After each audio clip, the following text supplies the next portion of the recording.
Welcome to the Porsche Club Insider, your one stop for all things Porsche and PCA. Here's your host, Vu Gwyn, and the Insider crew.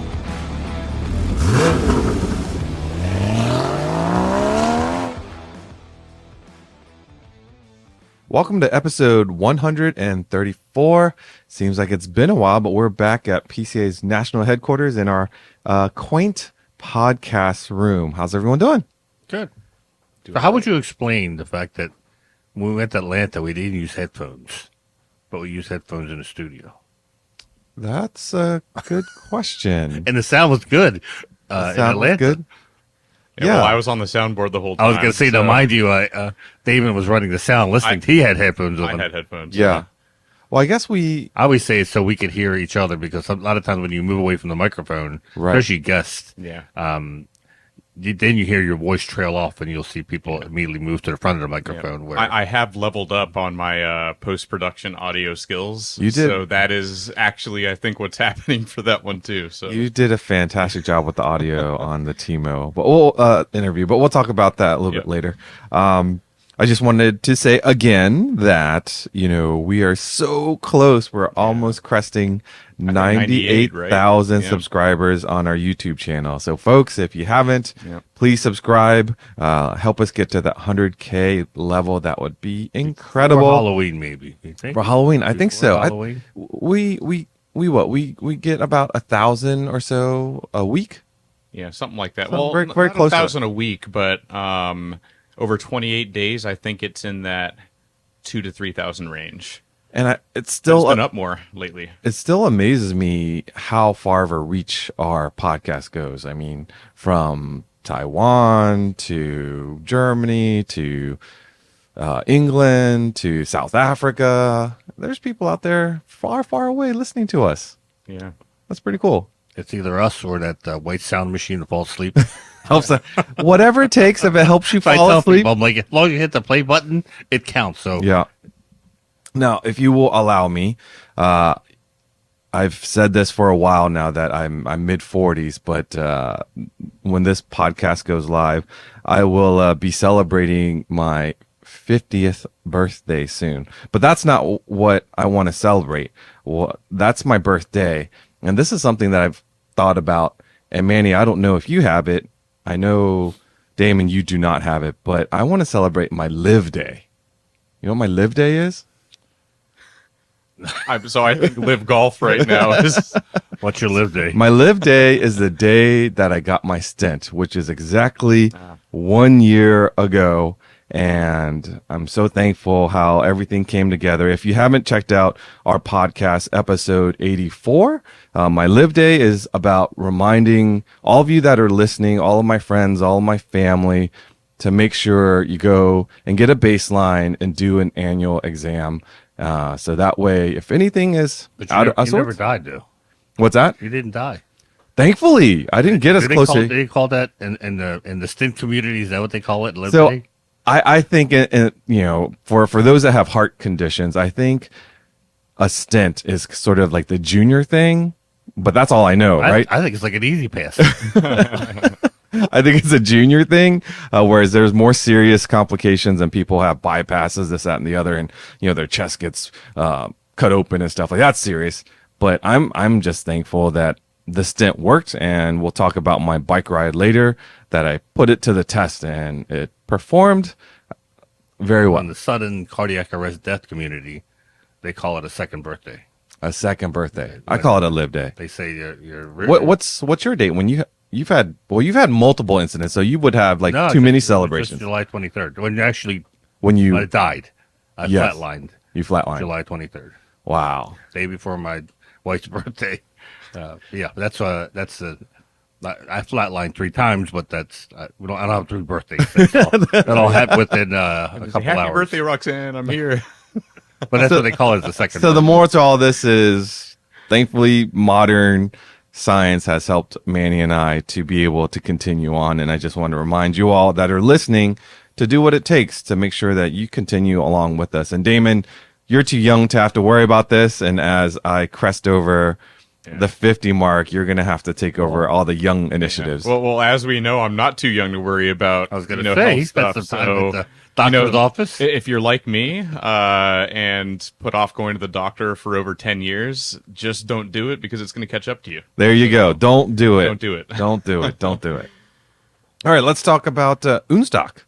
We headed out to San Diego and then moved our way north and went through the Ring of Fire.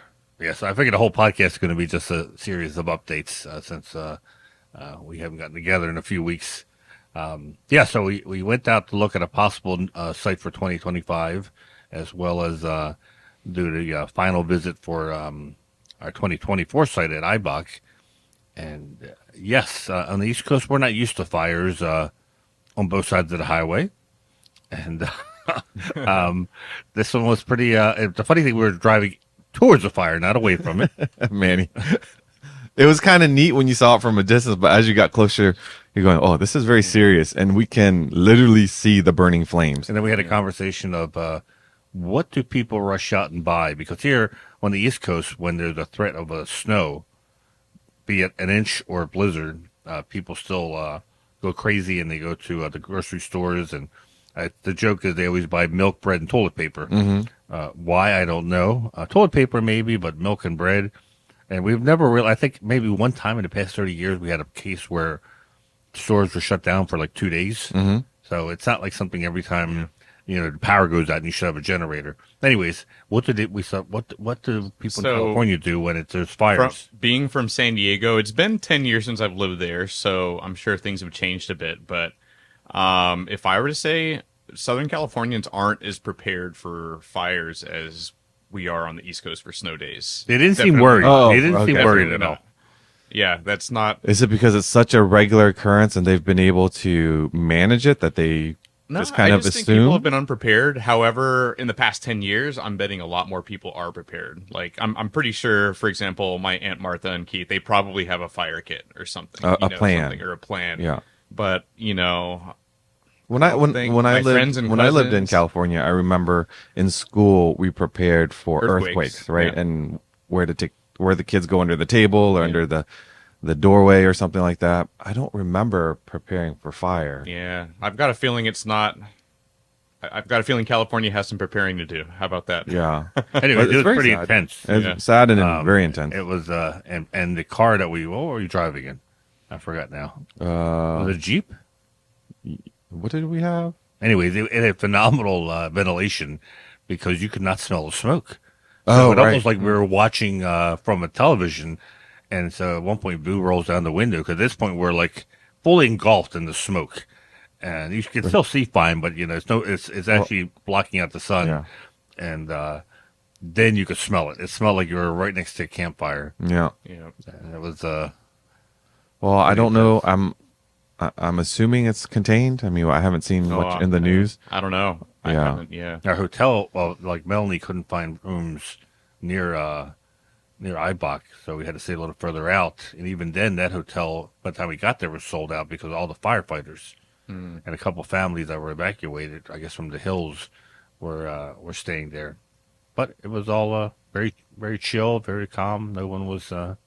You know what I don't have to Enough deal with waiting. in Maryland is exactly that. So I'm kind of happy to be out here and not have to deal with wildfires. Yeah, it is. It is So, dry out there. It yeah. is dry. Yeah, we used to have to worry about the fact that we were so close to D.C. that we would probably be one of the first ones to be hit by a nuclear strike.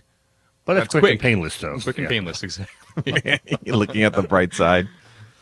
Oh, but the facility for unStock this year has so much space and inside and outside. And I want to say thank you to Christian and the folks at IBOC. We are going to have a Very fantastic excited time. about us coming. And, it's has that industrial look like HRE did. They're going to have the machines running, some of the machines running. And they actually make springs here. They don't just paint them or get them from Japan. They actually You'll see full manufacturing. full manufacturing, painting, sway bars. It's it's very cool. Damon, I saw you working out back, and I almost had to rub my eyes because you were cleaning Yeah. your car, and I it was you had so much material, equipment. Yeah. I didn't know if what you were cleaning or what you were doing.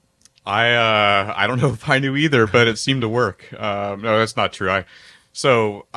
If you listen to this podcast or know me, you know that I probably clean my daily driver 3 or 4 times per year, and that's usually an exterior wash a few times and then maybe one vacuum. And I keep my car is uncluttered, but it's dirty. The Porsche might get 3 or 4 washes and a couple vacuums in a year, but it's kind of the same. And since Parade in Birmingham, Alabama, I've left the car dirty. So all the bugs from Alabama and the road trip over, left it dirty so that I could do a video of how to wash your car and take it all the way through all the steps to waxing it, plus the interior. So Swissvax, one of the friends of PCA, sent us a kit that contained all the products to do a full wash and detail on a car, and I filmed it. So They said the mini warehouse of parts. yeah, It was not. You think a little kit like the Porsche kit with like 6 Yeah. pieces? yeah. No, This I is, think you had like 2 boxes worth. Yeah, of yeah, Oh 2 my boxes. But those boxes, 2 boxes, each one contained a bucket with wheels and all that. So there was a lot of stuff, but also the bucket with wheels that took up a lot of space. But yeah, it's a lot of stuff when you see everything you might use for a full detail. And I didn't even go like all the way. There's some things I probably could have done still and just didn't do. But you see all those products right in front, on a table, and it's a lot, especially when I'm the sort of person who takes my Meguiar's soap, all in one. pours it in one bucket. I have a second bucket, and I use that to wash my car. Then I take a different mitt, wash the wheels, and then I might give the interior a dust off, and that's about it. So this was a pretty big change for me.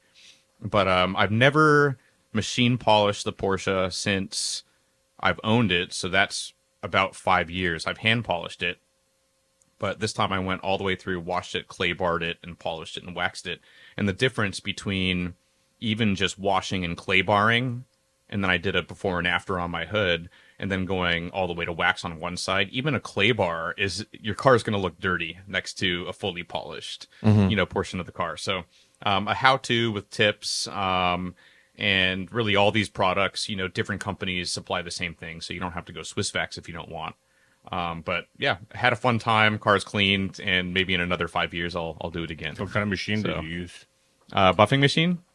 So an actual dual orbiter, or Yes. So I used a regular I used a Griot's Garage, the Boss, which is a small buffer, because I thought we had a larger one, but I couldn't find it, and I did about half the car with the smaller one, and then decided, I'm just going to go buy a bigger one. And so I bought a larger Griot's one and used that. So what I would say, actually, if you don't want to get stuck hand polishing, certain areas that are tight or have curves where a buff machine might damage your paint, the smaller Boss is actually kind of perfect for that, because it's got the really small pad area, and you can get into the small area. So it makes it easier if you have two, one small, You gotta one have large. both. You gotta have both. But yeah, if you could get away with one larger one and then hand polish maybe the detail areas.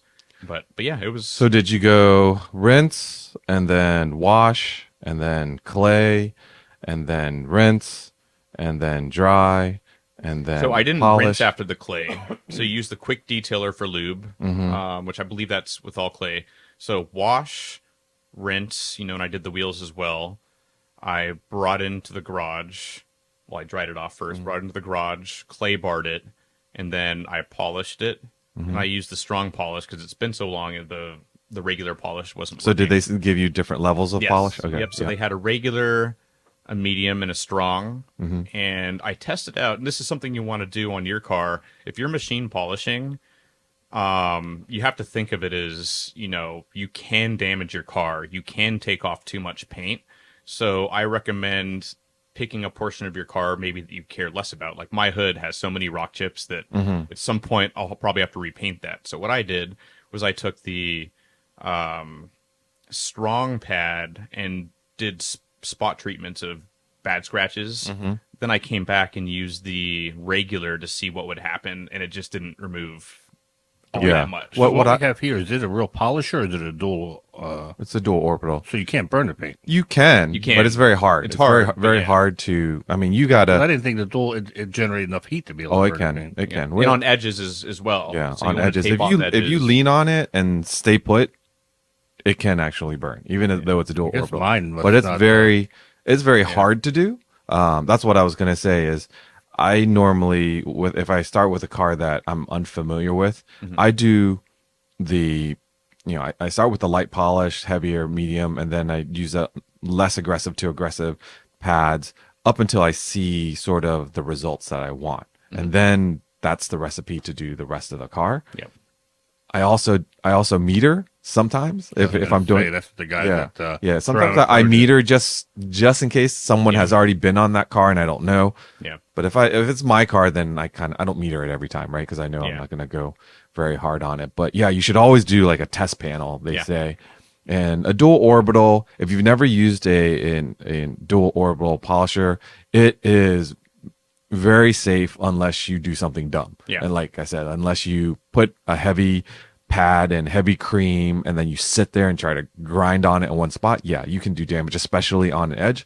But for the most part, a dual orbital polisher, you're not going to do damage. Yeah, with those, they're not just spinning in a straight circle. So there's like two axes. So Yeah. it's sort of Randomizes. spins in two different. Yeah, that's what axes, prevents the yeah. high heat. Yeah. Yeah. If If you you're use going to it, do a real polisher, then you probably want to do it on a crappy car or yeah. or get a piece Don't practice of, on your Porsche. How about that? well, Practice on. yeah, I've never used a true polisher, Yeah. and I've been wanting to buy one and just practice on a Suburban since that paint's shot anyhow. Yeah. And it's a pretty It's old very car. fast, especially if you do like an aggressive like wool pad and you just do a direct drive. That's why body shops you don't see body shops using a dual orbital because they need to be quick. Yeah. Yeah. But they know But they do know this what they're several doing times a day. And Exactly. they're They can cut and look like glass very quickly. Yep. So yeah, I did that. I did the interior. Before moving on, I do want to talk about the interior a bit. So first, clean your steering wheel today, please, because you don't realize how much dirt and disgusting stuff I was is just on it. discovering this. Oh my gosh! Well, I knew, Yeah. but like until you do it yourself, man, I had to clean it twice. It was I'm surprised it was only twice. yeah. That's why I don't like beige interiors or tan interiors Yeah. with the steering wheel tan because that looks really gross if you don't Yeah, clean it every it shows time. up. Yeah, but do that. I was so surprised at how nice my leather was on the steering wheel, door handle grabs, and then I guess gear lever and handbrake, and they all feel brand new, like new leather. Yeah. So Now, I know you don't do it often, but if you have a lot of leather in your car, not only is it good to clean it just to make it look good, but leather is active, right? You need to, just like your skin, you need to hydrate it on occasion. Otherwise, it'll get dry. And then once it gets Oh, he dry, has- he it has cracks. race seats, so majority of his. Oh yeah, leather's the gone. majority of your Yeah, interior, yeah. But yeah, for those of you that are listening, if you have leather, not only cleaning it, but also get whatever your favorite brand to sort of soften and let it soak in. What I do is I have the Griots leather conditioner, and I just spray it. I just get it completely soaked. And I just let it sit on there for a couple minutes, and then I go back, and you can just feel the leather get supple. I also love the smell, like that Yeah. leather smell in the solution. How's the Swissvax products? Do they smell good? so they sent me a leather cleaner, and a leather or a glaze that you can use on leather. They also have, which they didn't send me, like a leather milk, they call it. So that's probably the conditioner. And then they have another sort of sealer protectant that I didn't use. So I chose to use their cleaner and then their this glaze protectant. And so there's probably, as I said, a little bit more that I could have done. But after cleaning it, before I even sealed it, when you have like maybe a steering wheel rewrapped, or you get like a brand new aftermarket steering wheel from, let's say, Tech Art or something, and the wheel, it just has that look to it before anyone's touched it. Yeah. It's not shiny. It's just this nice, that's what it looked like. Nice. And They brought so it back. I figured, that I don't need to put the leather milk on it had they sent it to me. So I just sealed it up, and it'll probably be like that for. It's also a good idea to do since you have your original seats, right? You didn't sell them. No. It's probably to condition them too. Yeah, might as well. And they're Even though easy you're to not get using to it. because they're out of the car. Yeah. And just keep the Yeah. like Vu said, it's like human skin. You got to keep it moist. And and it Now, what did won't you hurt it. choose for your final coat on the car? Did you use wax or So ceramic? I used wax. Okay. Excuse me. So Swissvax, they're probably so us Americans probably don't know Swissvax all that well, and their name doesn't bring to mind cleaning products, but Swissvax, car care product company, but wax is where their specialty is, or I'd say they're probably most well known for, because their wax is so nice. They offer a ton of different kinds with varying levels of carnauba, and the stuff I use. What did you just say? Carnauba. I knew you were going to say that. That's how it said. That's how it said. It's carnauba. No, it's not. It's Carnauba? Carnauba. Is Is it? that how it's pronounced, or Is that That's how Google pronounces it on the Carnauba when you do the pronunciation. carnauba? I've It's not never heard of carnauba. See, I always said Carnauba, and then I'm like, before I say this on a Someone fact check us, Yeah, please. Fact check carnauba. us. anyway, Google said Carnauba, so I'm gonna keep saying that. Because the internet's always right. No, it's just like you say things and Man, you look never it think about it, and then wait? you If realize you you're look wrong it up on 5 years Google, later. it's just going to repeat what he said. But is it carnauba? Or car? There's an What would you say it was? Carnauba. Carnauba. Man, Is it spelled? I think that way? everyone says Carnauba. really? Is it CARNUBA, right? AUBA. AUBA. Oh, okay. Well, we'll have to. So we'll see what people we'll see what people say. Yeah, most people say Carnauba. Yeah. So yeah, they I used their I guess carrot wax, CARAT, like carrot gold or something. I don't What's- know. Carrot, as in like diamond carrot. Yeah, something like Okay, that. yeah, I guess. gotcha. And it was 81% Carnauba. This I just say that, that yeah. just doesn't sound right. I think Carnauba. I'm right. Alba. Carnauba.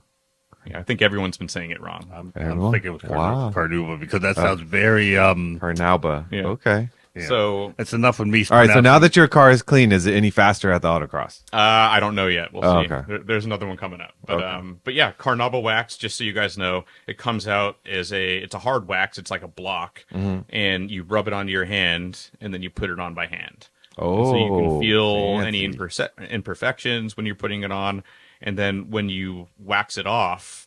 And I hadn't really thought about this because it's a hard wax. Manny was mentioning, was it really hard to wipe off? And I'm like, yeah, it was. So Oh, it was? it takes a little bit more effort because I mean, it's really that- stuck on It there. has a high amount of carnauba. Carnauba. Carnauba.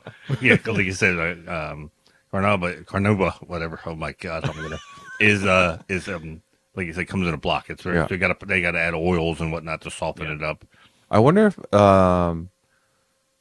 the trick of some people, like after their wax sets, that people put a little bit of speed shine on it and buffs it up. And Yeah, makes- they might. Swissvax sent me some ceramic sort of coating, and I need to read to see if that's a kind of ceramic coating that you put over the wax, or if it's something you do separate from the wax. I think it'd be just after the polish, not Yeah. the wax. Yeah. So But yeah, I remember Zymol when Zymol was the big one they had before they sold out. Their wax you were supposed to also use the heat of your body. that was the to one melt time. the It was like wax. 15 years ago. I Yeah. used Zymol that was high carnauba. And it was content, great and- because you could, like Damon said, you could feel if there was one microscopic piece of grit Yeah. was still in the car, you could feel immediately as your hand ran over it, Yeah. so you wouldn't scratch the car. You could pick it up and How many of you have?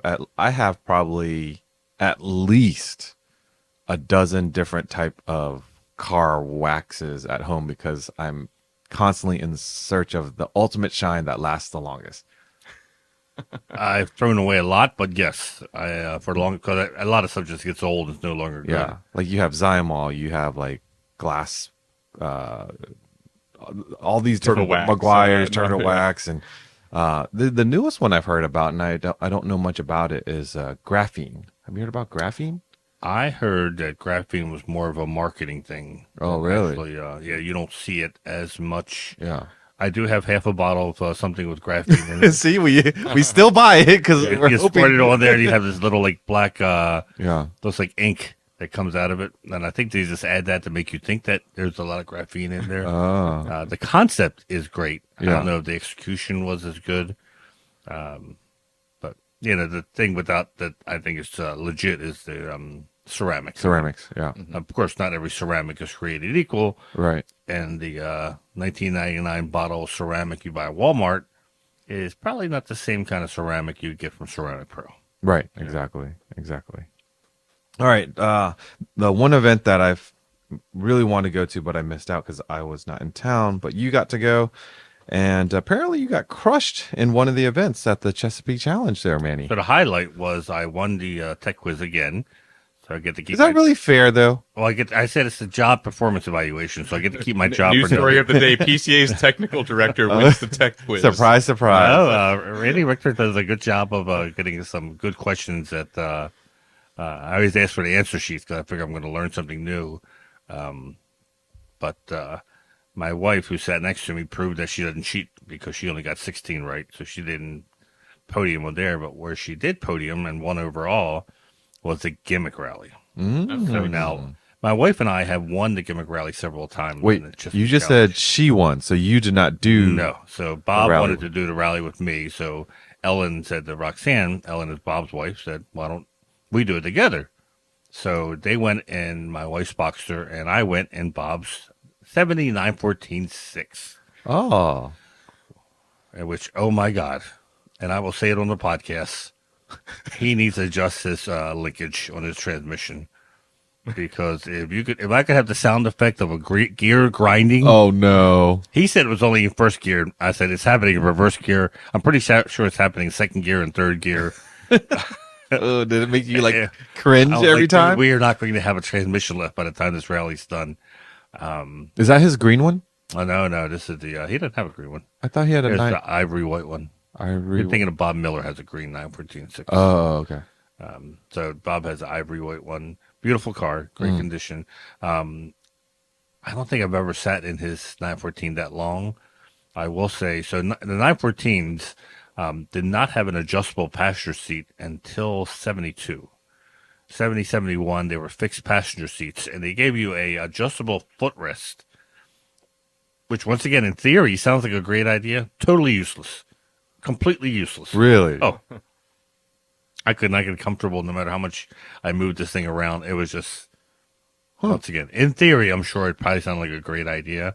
But you have plenty of room, though. And it's not that you didn't have enough room. 5'6", so it's not hard for me to have leg room. It's just not a comfortable seating position. Yeah, it was that in the seatbelt that I think is just designed to keep the bodies in the car when an accident happens, not actually save you from impacting anything, because it's not retractable. I'm like, what is this doing? The shoulder part. I look like keep you in. I look like a crossing guard. It's just loosened in the wind. We did terrible. We just it was an interesting rally that Rick Ehrlich did. It was you basically chose your own adventure, and you had to do at least 4 or 6 tasks. So we went to this historic caboose, and we had to take a picture of the inside. Then we had to answer 2 questions about the caboose, and then you got in the car, and then you picked. And you only had a certain amount of time, like 2.5 hours.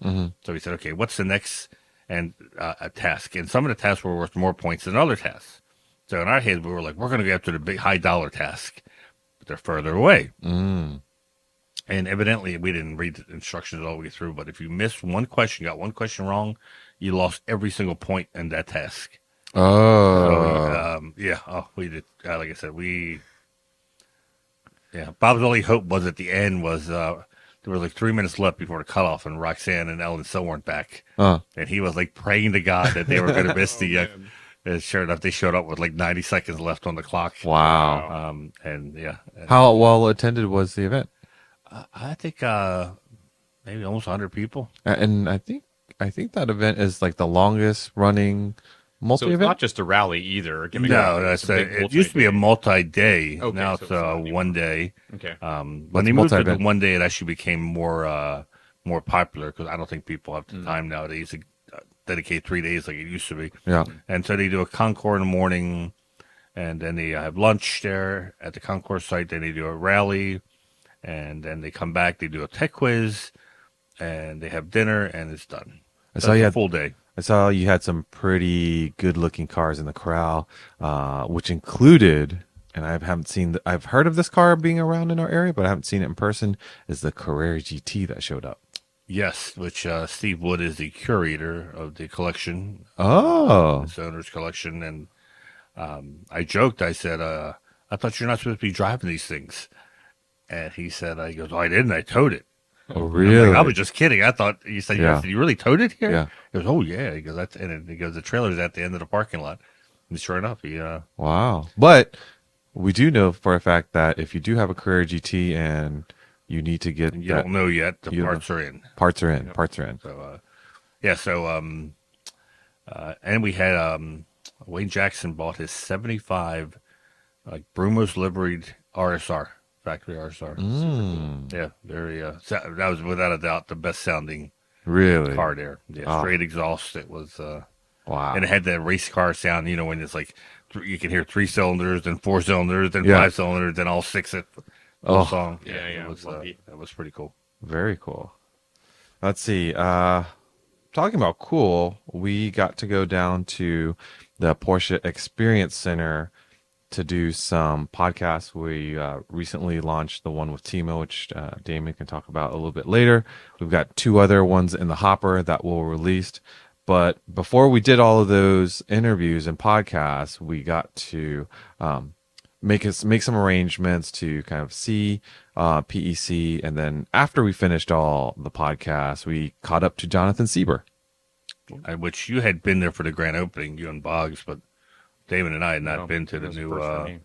the new Classic Center. And what you kept on saying throughout the tour stuck in my head was, how did you possibly operate in that little space beforehand? So before it was in the main building, Yep. which seemed pretty big at the time, but compared to what the new building is, it's a whole separate dedicated building just for Classic. It is amazing they were able to do anything productive. Yes. Yes. What, And how that's many worth minutes? it. That's worth it. 33 minutes into Yeah. the podcast. So what I was amazed to discover was how much they do in house now. Mm-hmm. They have their own paint booth.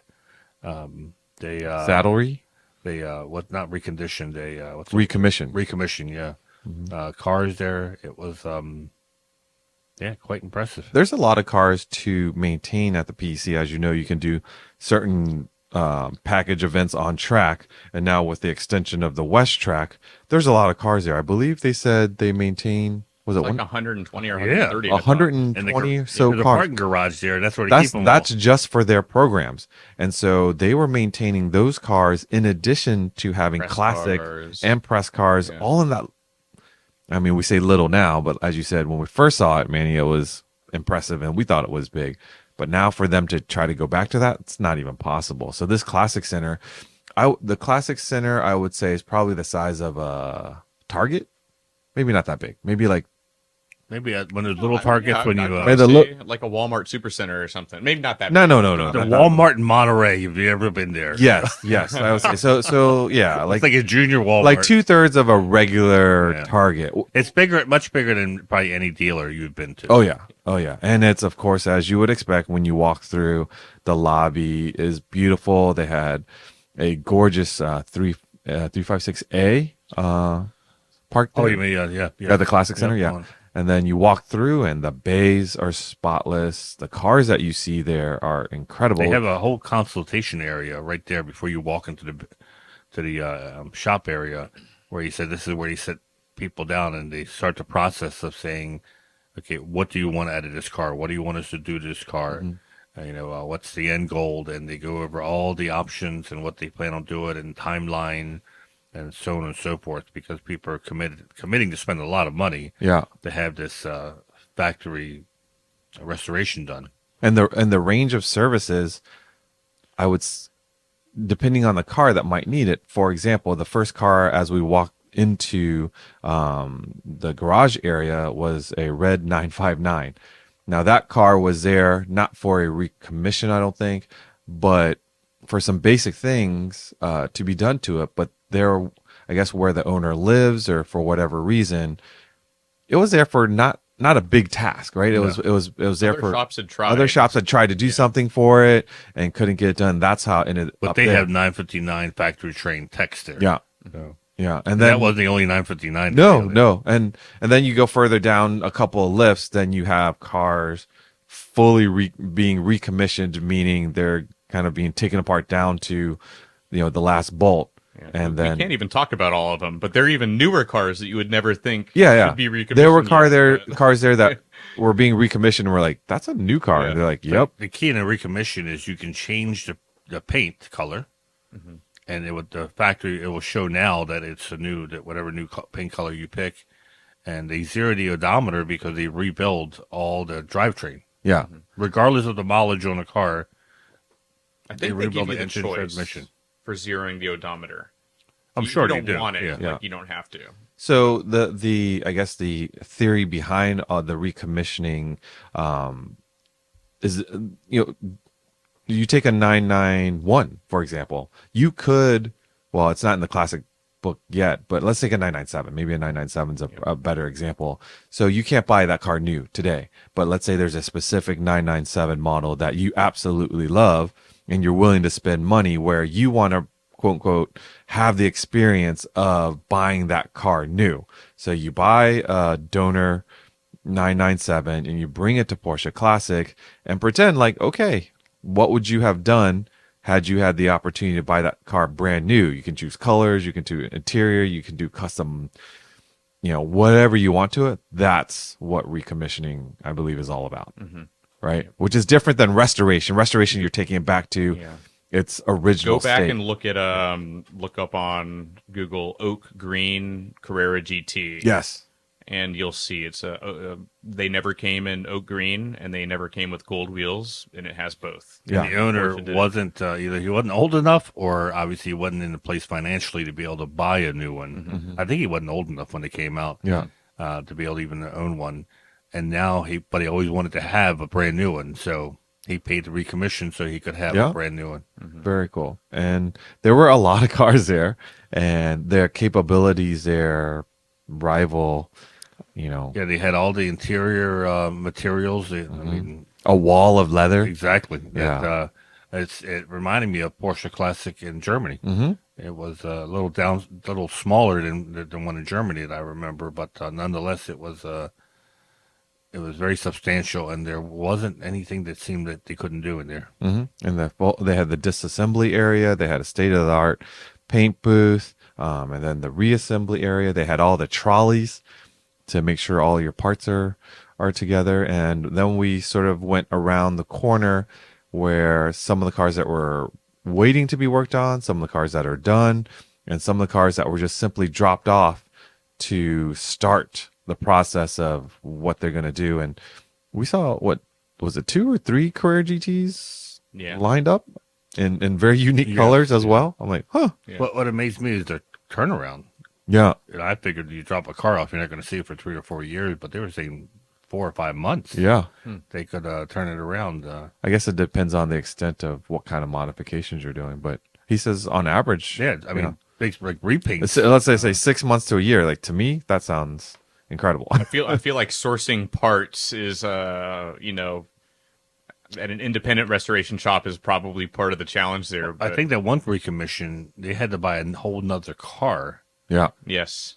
almost as a parts car, which the car itself is very expensive. I was just going to say to this particular car, to just go and buy one as a donor parts car kind of blew my mind. Right. But you'll hear about this Later. car at some point Yeah. later. It's one of the ones we can't. I almost talk wanted about. to say, so where do you throw away the chassis of this parts car? Yeah, exactly. May take me 30 years to rebuild this thing, but Yeah. just to have the chassis, it's So if you come into a lot of money or hit those lottery numbers, that's a place to visit.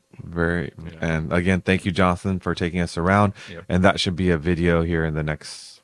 Yeah. Especially I since don't he know got when, on the but, tour and yeah. he had to get. He went back to the airport with us because he was flying to, I think, Vegas. Yeah. So but thank you for his time because he literally got done the tour and said, "I'm heading to the airport too." Yeah. Well, the main reason why we were heading down is we got word that a few people at Porsche Cars North America were hoping to be on PCA's Insider podcast. And so we packed up our gear. It's a day trip for us for the most part. that's how it was originally intended, but because we were coming from Day trip for me. yeah, it was a day trip for you, but for Manny and I, we were coming from LAX, and because of the fires and the smoke that was being passed on to Las Vegas, which was supposed to be sort of our next connecting flight, they closed Las Vegas, so it was an ordeal. But anyways, we got to PCNA, and we were I would say we were pretty prepared, and Yes, your original plan of just skipping the hotel and just sleeping in the airport and then showing up was, I was concerned about a little bit. we were only there for a couple hours. I was like, what do we need a hotel My for? memory is of getting to the Atlanta airport about 12:30 at night and waiting for our hotel shuttle. And at this point, I figure, well, we're almost at the hotel. We'll have a few hours at least of sleep and take a shower and look somewhat presentable for the interview with the CEO. But our hotel shuttle was like 30 minutes away, and we're waiting, and here comes this guy with this very nondescript. So you were worried too? I didn't want to. What do you think? It's a shuttle that has a handwritten sign on it.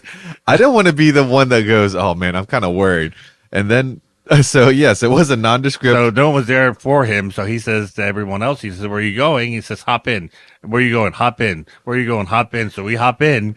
It's raining. It wasn't just us, thankfully, so that made me feel a little bit more It's almost 1 in the comfortable. morning. I feel bad for the Asian gentleman who spoke very broken English. Oh yes, I and he can missed- imagine his anxiety was really high because none of the hotel stops. But the driver kept on telling him, "Don't worry, I got you." But when I looked over and I thought, we're not in England, but why are we driving on the left-hand side of the road? He was hitting those apexes with the bus, and One hand on the wheel. Yep. And I don't even know if he was wearing a seatbelt. But I was looking for oncoming traffic because I'm like, I am sitting in the front seat, so that means I will and I'm sure project that myself where into the he was windshield. taking us was not the normal route either, because he was taking us through some back seedy areas. And I'm like, oh boy, this is Never so happy when the second stop was us. when I saw a hotel. I'm like, yes, time to get off. Yeah, so that was the excitement we had. That was supposed to be an easy ride, but it turned out to be a lot more adventurous to get there. But we got there, and Damon brought all the equipment. We were fresh in the morning. Kathy Lee made arrangements for us. We had a large table. We were in Smack in the middle of where people walk through, and I thought we were getting a separate room or something, not realizing we were going to be in the main lobby it was atrium, I open. guess. Yeah, people were like, oh, and the people that were walking through, I don't know if they were there for courses, but there were some PCA Insider listeners that came through as well. They're like, oh, you're recording here. I was like, that's cool. Yep. Got to sample the cafe. So for those of you that don't know who Timo Rush is, he's Porsche Cars North America president and CEO.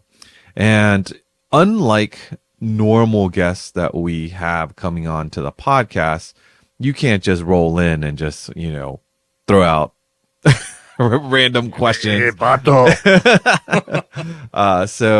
So we worked on a list of questions, and They got knocked down. we got knocked We walked down. to the second list of questions. We had a second list of questions, and thankfully everything was accepted. But with our podcast, what I love about our podcast is I hope you don't feel as though we have a list of questions that we're just kind of going through and banging them out and being so kind of boring and structured.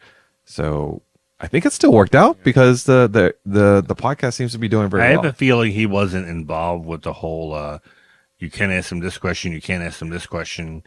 I think he was just told to be there at a certain time. Yeah. And I'm sure maybe they PR gave him team the looks list down ahead the of time Yeah. of what we were going to discuss. We did which have is a fine. PR person Yes. over our shoulders, which they were very nice about it, but they were there listening just in case we crossed over into some land that we shouldn't be. But they can't talk about, which I guess I can understand, is future stuff, future Yes. speculation, because of the fact they're a publicly traded company. Mm-hmm. And we see other CEOs of electric car companies who do that, and then they get in trouble because they start making predictions or talking about things that may not happen but will increase stock prices. Yeah. So But he's going to be very careful what he says. from our side, just think that's all we want to know. Yeah, I mean, we can only talk about the past so much. The more exciting stuff that where you have all these questions for is like what's happening in the future, what's about to happen, and then we're told, okay, we got. When I go to media drive sometimes, and I'll bring up like the electric Cayman, and they're like, "Oh, we don't know what you're talking about." And I'm like, the one that's like the worst kept secret in the world that you have you have electric Caymans all over LA. We can't be official on that one. Like, that car's never been released, so we have no idea. Yeah. That's hilarious. But Timo was great. He, he's in the position for a reason, and I think we're all pretty happy that he's at the helm. And again, I said it in the podcast: is Porsche has a huge shadow that it casts. It is a much smaller and leaner machine than most people realize, as opposed to a Ford or GM or even Mercedes, for example. And they do a lot with very minimal resources. I thought it was interesting how he talked about how balancing life and family life and the job. That hit kind of close to home. Well, because we knew Detlef, how much Detlef traveled back to Germany. It was like, I used to tell him, like, you must have one phenomenal Delta account. Yeah. How much you travel to Germany every week. You are top and level. his day starts at like 3 a.m. Yeah. Sometimes I think because it was interesting. I was listening here and there. Like I listen, but I don't hear sometimes. Right. But he was saying that he was trying to not do, I believe, from what it sounds like Detlef was doing, and stick around for more often, be with his family. So I guess he's up at 3 a.m. for those calls. It's a lot easier to get up at 3 in the morning than to fly there for 2 days and then come back. Which I can understand that. I mean, after a while, it gets old. Even if you're going first class, it's still a drag.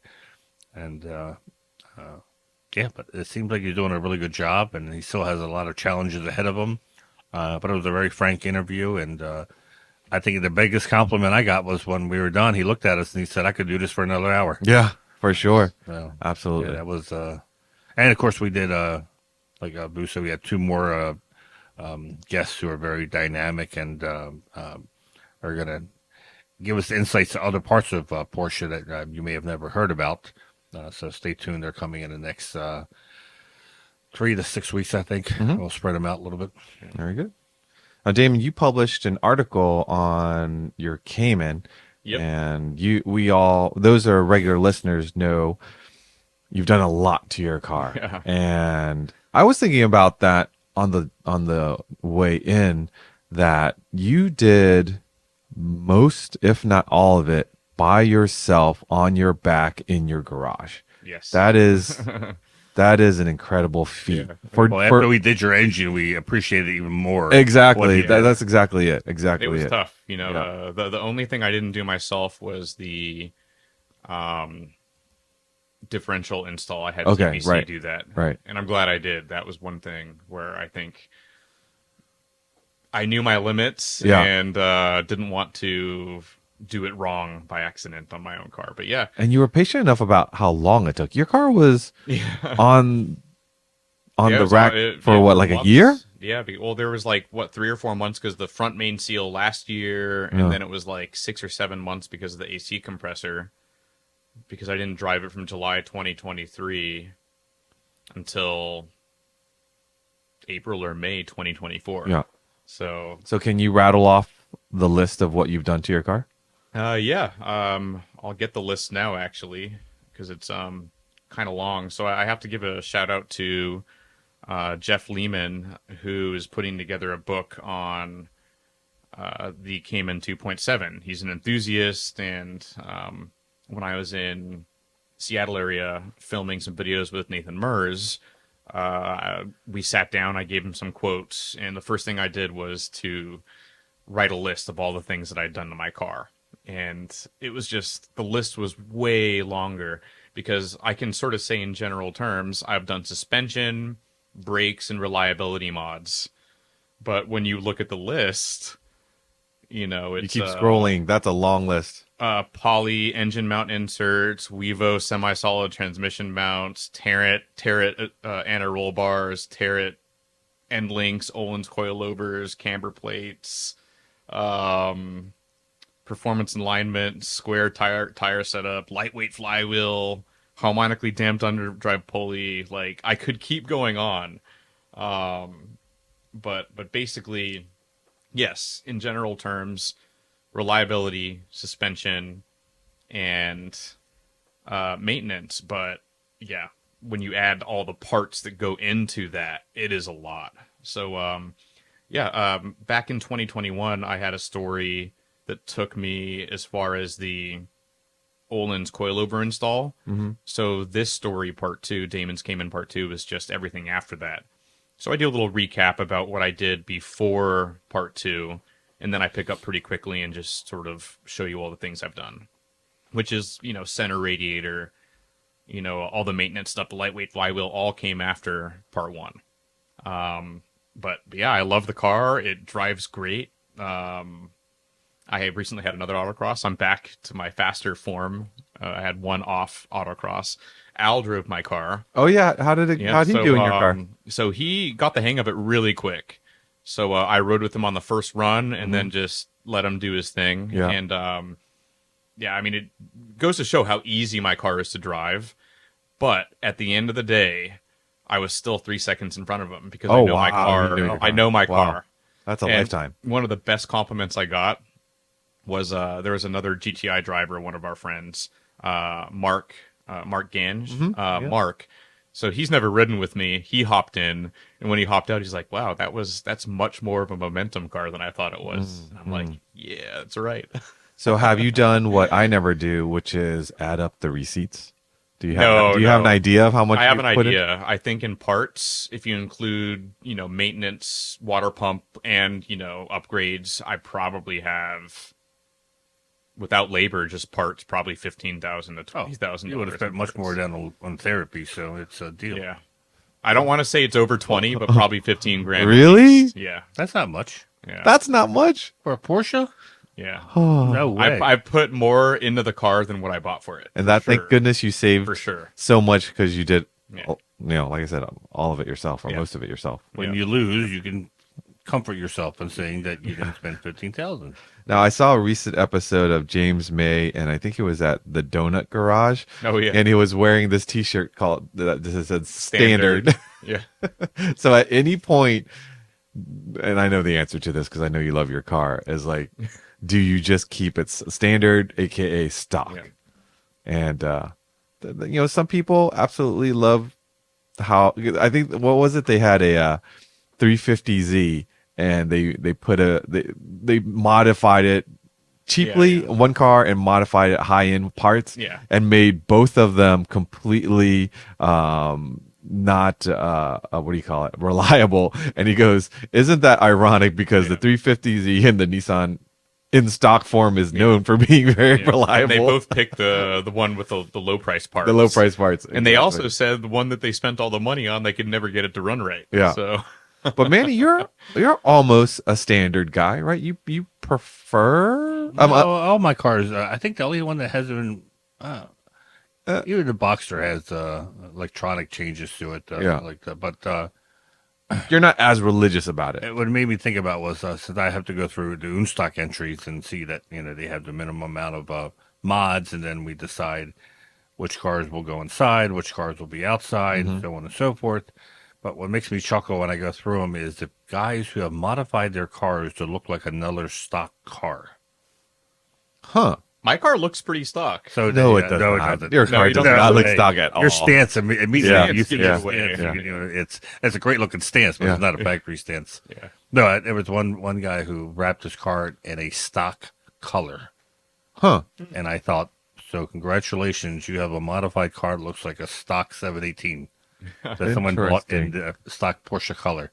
Huh. Or they maybe they couldn't. Or they make it look like a stock turbo, like they took a regular 86 Carrera and put turbo flares and turbo spoiler in the back, but it looks like a stock 86 turbo. So when you walk by, you're not going to think this is a modified car. You're going to think this is a turbo looker. But in fact, it is modified. Yeah, exactly. It meets the letter of the law, if you will, but it I guess to each his own as far as how you want to do mods. But Oh, interesting.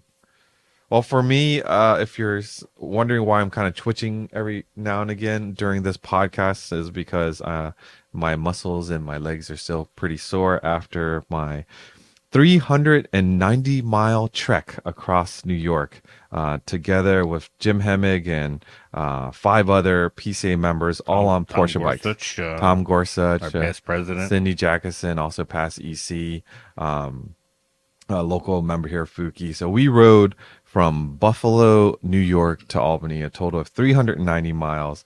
And I am here to say that I think we found our limit of mileage per day, because we were covering anywhere between 65, 70, sometimes 80 miles per day. And when you're leaving at 9 in the morning, which means you're waking up at 7, doing breakfast, start pedaling at 9, like you got to pedal or you will not make it to your next destination before the sun goes down and it's nighttime. And some of these places we were biking, But you did have a support van nearby. So the good part is, if there was an emergency, we had cell coverage that we could call. Yeah, I would have lagged back and just called the lane up and said, "Let's do lunch. Pick me up at this crossover." And Yeah. This was we were not as remote as when we had pedaled in 2021, where we went from DC to Pittsburgh. But across New York, it's incredible. I guess I don't know if it's state government or federal government, that this Erie Canalway Trail, for I would say 80% of it, so nicely manicured. Like, it's an obvious path. The surfaces weren't always smooth, and in fact, some of it was crushed gravel, some of it was paved, some of it was cobblestone, and then we went off on this detour, courtesy of Mr. Gorsuch, which I thought we were on the moon, and I brought a knife to a gunfight, so to speak. Like, I prepped my bike, because our last trip, when we went from the east coast of Florida to the west coast of Florida, I had to walk a 5-mile section because my road bike tires just sank into the gravel and into the sand. And that was the worst experience ever, to walk 5 miles through this hot jungle with a bike on your shoulder. So this time I said I would prepare. I brought my Bike S, which is a mountain bike with a front suspension, and I got wide tires so it could go through. If I came across that, I could go through that, no problem. Thankfully, we had great weather, but I had prepared my bike for probably 5% of what we were encountering. So now I have this tank of a bike that I have to pedal for 95% of the route. And the perfect illustration of how the efficiencies are different, we had people with old bikes and heavy bikes like mine. We had 2 e-bikes that Porsche Design provided for some people that wanted to try the e-bike route, and then some people with the newer carbon fiber sort of hybrid touring bikes. Tom Gorsuch could literally pedal twice and freewheel for at least a couple of yards, and we're on the same ground, but I'm pedaling just tick, tick, tick, tick. Like, I couldn't stop pedaling, because if I stopped pedaling, then my bike would slow down.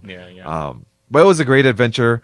Thankfully, the bike held up, except for I had one flat. We only had one person, unfortunately, fell over and got scraped up a little bit.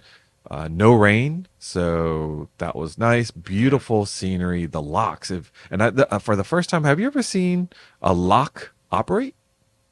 You mean the canal? Canal lock. I've seen it on television, but yeah, not but to see it in person is pretty cool. And this was we saw a tour boat kind of come into a lock, and it was up high, and then all of a sudden it's like the kitchen sink just drains it, and it goes boop, and it drops pretty quickly. Yeah. So that was cool. And that's the whole how the Panama Canal works. I know, and I guess there are lock engineers, and we probably passed at least, I would say, maybe half a dozen or a dozen locks, and all of these have to be maintained. So no matter if you come through with a jet ski or if you come through with a big boat like that, there's got to be somebody there to operate it. And we had we got to our hotels typically at 6:30, 7 o'clock at night. Yelp was a good friend of mine, and we found fantastic food for reasonable prices. But all in all, 6 days, the camaraderie. We had helmets with a two-way, not two-way, but everyone that had the same helmet, we could talk to each other like an intercom. And if you got tired of the conversation, you just click off. I did for a couple of stints. I listened to some of the podcasts. Manny would be proud of me. I pulled out Spikes and Smoking Tire and Trevor Noah for a couple of hours. And I'm back to my heart. This was not only an adventure to ride 390 miles with fellow friends with Porsche bikes, but really this is something that I would have done before my stint. And honestly, after the stint, I wasn't sure that I could do stuff like this anymore. And although my legs are sore, at no time at all, including steep hills that we had to climb, did I ever feel that I was out of wind. I actually felt better than my past rides. I was not tired at all. So yeah, modern medicine, man. They fixed me. And as soon as I got to Albany, I texted my doctor friend, who is actually Ken texts my cardiologist. I don't have my cardiologist's cell phone number, but she does. I texted him and I said, thank you for fixing me. I just did 390 miles. And so anyways. Nice. Yeah. So let's go to make sure if you haven't signed up for eBrake News or Performance News or MarkFresh News, head over to pca.org and sign up. It's free electronic newsletters for you to enjoy. Let's go through some Porsche news. This one I've been trying. I'd like to find somebody to explain to me. I understand 2-stroke and 4-stroke, but Porsche is introducing 6-stroke, or at least it's a patent of some sort. Yeah, so they haven't built the engine, and it's not necessarily a new idea. They've refined it. Actually, to 2 times 3-stroke. 1883 was when the 6-stroke engine was initially invented. Yeah. What Porsche is doing is making it much more efficient, and I believe they have 3 power strokes instead of just one. So a 4-stroke would be what? One is the compression. Mm-hmm. Right? It's intake. Yep. So the 6-stroke. So it would be intake, compression, combustion, exhaust. Yeah. I believe for the 6-stroke, it's intake, compression, combustion, exhaust. But the difference is weird. They add another power stroke in. What they've also done is they've added 2 top dead centers and 2 bottom. So it's no longer, you're not talking 6 strokes the same way. Yeah. They made it very much more complex, but very much more efficient. And they're eking every bit of fuel in there and as much power as they can. But once again, I have to stress this. This is all theoretical. They just follow the patent doesn't mean they're building one. Yeah. Just they want to make sure that they protect their idea. Yeah. So you know how we have variable cam timing and valve timing. Yep. So the interesting part of the 2 top dead centers and all of that is that the crankshaft would be variable. Yep. So the crankshaft would move and make that stroke a different length than the original power stroke. But would you want your crankshaft to have multiple pieces? Like that's oof. How do you do that and be durable, right? Well, Porsche with the roller bearing crank and the flat 4-cam era, they did that, but then they moved away from it. I was going to say that was fraught with. If you drove it below like 4,000 RPM, it would break, right? But if you kept the revs up, so I don't know. Interesting. It's pretty cool that they're still looking at internal combustion engine, but much like synthetic fuel, which they announced in 2023 there was going to be this big plant in Texas producing it, but it's been like radio silence. So I think they found it so expensive. Yeah, so I wouldn't say, because I always hear this when people announce this, that Porsche is done with electric, and they're going with the 6-stroke engine. No. After talking with Timo, they're all in with the electric. Yeah. Let's see. You want to give us an update on what happened at Indianapolis? So I wrote an article for eBrake last week, and Ryan wrote one about the race in Indianapolis this week. Basically, Porsche is doing phenomenal. They got 3rd place at Indianapolis in GTP. First place in with Rexy the green dinosaur that everyone's known and loved, the 911 GT3R GTD Pro. And they look like they're going to clinch that championship. They're going to clinch a GTP championship. It all comes down to Road Atlanta, which is going to be exciting to watch. But this has been the year of the 963. The only sad part is Le Mans. Yeah. It would have been awesome if they would have won Le Mans. This would have been a magical year. But both in WEC and in IMSA, it looks like it's going to be a double championship. And so WEC has one more race, and so does IMSA. So it'll be fun to watch. But in the wet at Indianapolis, I'll give IMSA this much: they make it for exciting racing. It's not the type where you're going to tune in and see Porsche leading by 10 laps, and there's no excitement. I mean, everything's down like to the last lap. It's always and congratulations to BMW, Ray Hall Letterman, with their BMW GTP. They got 1-2. It's their first race wins, and I know they've struggled. So would have been great to see Penske win in his hometown, but we still got a podium. We got third place for GTP. We talked a little bit about unStock, and unStock is November 17th. Registration is open. It's in Corona, California. We'd love to have you there. I think we're close to 100 cars already registered to be on display. Very cool cars, that a lot that weren't there last year. Yeah. And even if you don't have a unStock car and you want to come, it's no charge for spectators. Yep. And we have corral parking for standard or stock Porsches. As long as you have a Porsche, you can park in. And corral parking is basically Porsche parking only. It's not no judging, no registering. It's first come, first serve, but it is inside the fence line. Food trucks, DJ. Our Grand Marshal, Mr. Alan Springer, is going to be bringing a special car of his, and then we have our quality 10 cars registered for the exhaust sound off. Yes, not how loud, but how good. How good it sounds. How good it sounds. And Kef Audio will have an audiologist there to be part of the judging crew with Mr. Springer, and hopefully he's the kind that makes a lot of faces, because that's going to be a thing to read his facial features when somebody revs the engine. Did you look at the cars that are currently signed up for the exhaust contest? Are they super modified? I did not look at the actual cars. Okay. I was just looking at the list of people who said yes, I want to enter. Yeah. But I know overall the cars are pretty.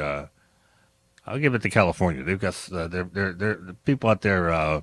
They take it to the next level when it comes to modifying cars, and tastefully modification. Tastefully, yes, absolutely. Yeah, stuff that I'm like, you know what, this was probably a pretty good panel article. Yeah. So this car would photograph really well. And I think inside, once again, like HRE, it's going to lend itself to some great photographs. And they're pretty much giving us a run of the place. And yeah, it's going to be a fun time. Yeah, and there's plenty of parking. If you're not even coming in a Porsche and it's in a industrial park, and on a Sunday it's completely empty there. So easy to get to, but once you're inside a business park, it's pretty remote. Yeah. So we won't have a whole lot of the public coming through. It'll just be enthusiasts and members. Yep. So looking forward to seeing you all there. Quick update on videos. Yeah, so we have one more video that's probably released right around now when you're getting this, or maybe over the weekend, of the cam deviation. So finishing up the IMS bearing install, we did that in part 3, but the reason we took the engine out of Vu's car was because his cam timing chain pads were worn and he had to replace them. So this last video, 404, this has really nothing to do with the IMS bearing and everything to do with the cylinder heads and replacing those tensioner pads. So there's that. We also have an exclusive feature with the owner of the Danny Blue 911 ST, which will be, that'll be good. We have Will editing that now, so that'll be coming out sometime in October, right around when Panorama starts getting to your mailbox. And I I know we have more videos, but I'm not thinking of. I think it's the now. November panorama comes out. Oh, it's the November I hope panorama, to not God, October. because I'm writing the article. And No. Yeah. No, you're right. You're right. Yeah. We had that discussion. Then November was what it was thrown out. So the video will probably come out sometime in October anyway. Still. But yeah, like Damon said, it's going to be fascinating because it may look just like a blue ST, but when you read everything that went into this car to make it super special, and all in the why detail. it's named Danny Blue, and Yeah. it's it makes for a great story. Yeah. Yeah. So yeah, we definitely have some videos coming up. We have Nathan Murr's videos as well. So we're working to get one of his next model guides. I believe it's the 996.1 GT3 model guide is the next one we want to do. And down the line, we have a 928 drive with Nathan, as well as a Carrera 3.2 versus 964 versus 993. Which one should you pick video? So pretty packed. You've fall and got autumn so you've far. got a great amount of content in the hopper. We have so many videos that have not been edited that right now it's just keeping track of the ones we want to release for the end of the year. Yes, So, yes. from now until the end. Very good. Yep. So for those of you that are looking to get into sim racing, check out PCA Sim Racing Program, PCASimRacing.com. You can race with fellow PCAers, and we can help you get set up with your own sim racing program. And you can go simple or you can go advanced. They've got all levels. So they can kind of show you what you need to get started. I'll make sure if you're interested in PCA Insider merch, we have mugs, we have bottles, we have t-shirts. Head over to the PCA web store and get yourself some of those items. If you're looking for a PCA Insider decal, all you got to do is send an email to podcast@pca.org. Anything else we want to cover before we close this one out? I think we got it everything. Got everything? Well, thank you for listening. If you aren't currently a PCA member and you own a Porsche, what are you waiting for? Grab that VIN and head over to pca.org and set yourself up with a PCA membership. If you're looking for a Porsche and you don't have one just yet, we have the test drive program where we unlock resources and help you find the perfect Porsche for your driveway or garage. Remember to follow our podcast Instagram page, behind the scenes photos, videos, Porsche Club Insider, all one word. You can always send us a message. Be sure to like, comment, and subscribe. We love seeing your feedback and such. So if you want to stay in touch with all things PCA, again, those free newsletters at pca.org. Until next time, stay safe and we'll catch you down the road.